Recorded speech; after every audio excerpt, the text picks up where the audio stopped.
নমস্কাৰ অসমবাসী ৰাইজ, আপোনালোকে ইতিমধ্যে গম পাইছেই চাগে বাৰেবৰণীয়া নাৰী সাংস্কৃতিক সমিতিখনে জেং বিহুৰ বিশ্ব ৰেকৰ্ড গঢ়িবলৈ গৈ আছে।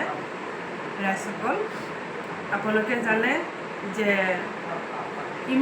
অসমীয়া জাতিৰ অতিকৈ চেনেহৰ জেং বিহু আমি বিশ্ব দৰবাৰলৈ নিবলৈ চেষ্টা চলাই আছোঁ।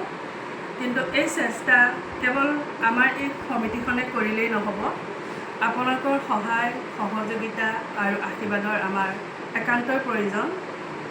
অসমবাসী ৰাইজ, আমাৰ এই জেং বিহুত যোগাযোগ কৰিবৰ বাবে কেৱল আমাৰ অসমৰ অসমীয়াই নহয়, অসমত বসবাস কৰা বিভিন্ন জাতি জনগোষ্ঠীৰ সম্প্ৰদায়ৰ লোকসকলে দলে দলে যোগদান কৰিব পাৰিব। আমাৰ বাৰেবৰণীয়া নাৰী সাংস্কৃতিক সমিতিখনো আমি বিভিন্ন জাতি জনগোষ্ঠীৰে গঠন কৰা, সেয়ে আমাৰ এই জেং বিহুটো বিভিন্ন জাতি জনগোষ্ঠীৰ আই মাতৃ মহিলা বাইদেউ ভণ্টিসকলে যোগাযোগ কৰিব পাৰিব। 18 বছৰৰ পৰা 60 বছৰ বয়সৰ পৰ্যন্ত আইসকলে মোৰ ভণ্টি বাইদেউ সকলোৱে যোগাযোগ কৰিব পাৰিব। মই আৰু বৰ বেছিকৈ নকওঁ, মই যিহেতু আজি ইয়াত এক সুখৰ বাৰ্তা লৈ আহিছোঁ। ৰাইজসকল, আমাৰ জেং বিহুৰ London book of world record গঢ়িবৰ বাবে যি আমাক পাৰ্মিশ্যন লাগে, সেয়া পাৰ্মিশ্যন আমাৰ হাতলৈ আহি পৰিছে। আৰু এই পাৰ্মিশ্যন পাবৰ বাবে আমাৰ মাজৰ পৰা বিশেষকৈ এগৰাকী মহিলাই বহুত কষ্ট কৰি আছিল। তেখেতৰ সপোন, তেখেতৰ কল্পনা যেন বাস্তৱত ৰূপায়িত হ'বলৈ গৈ আছে। আৰু সেই বিশেষ ব্যক্তিগৰাকীয়ে হ'ল আমাৰ সকলোৰে মৰমৰ দীপাঞ্জলি বৰা বাইদেউ। আৰু সেয়ে মই আজি সেই registration London book of world ৰেকৰ্ডৰ যি পাৰ্মিশ্যন লেটাৰখন তেখেতৰ হাতত তুলি দিবলৈ আহিছোঁ। ৰাইজসকল, আপোনালোকে আশীৰ্বাদ কৰিব যাতে আমি আমাৰ এই জেং বিহুৰ কাৰ্যত সফল হ'ব পাৰোঁ। আপোনালোকৰ আশীৰ্বাদৰ প্ৰয়োজন।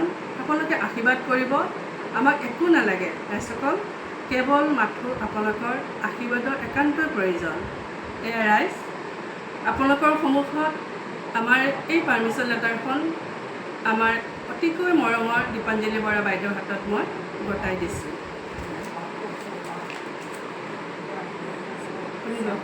বাইদেউ, বহুতেই ভাল লাগিলে।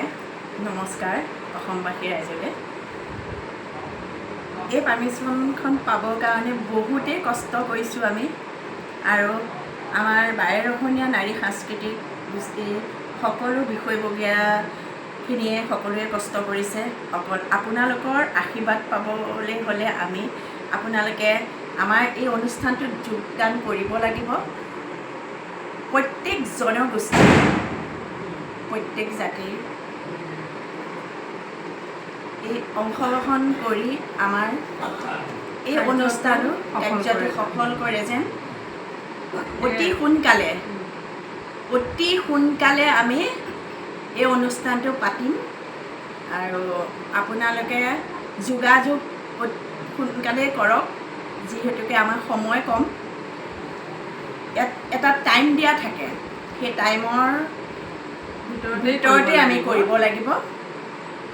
ইতিমধ্যে আমাৰ বহুতখিনি জইনিং হৈ গ'ল, আৰু সেই ৰাইজসকলে সোনকালে কৰিলে ভাল হয়। তাত কেতিয়াবা আপোনালোকে হয়তো তাতে কোনোবা ৰখি যাব, তেতিয়া আমি থাকি গ'লোঁ বুলি ক'ব।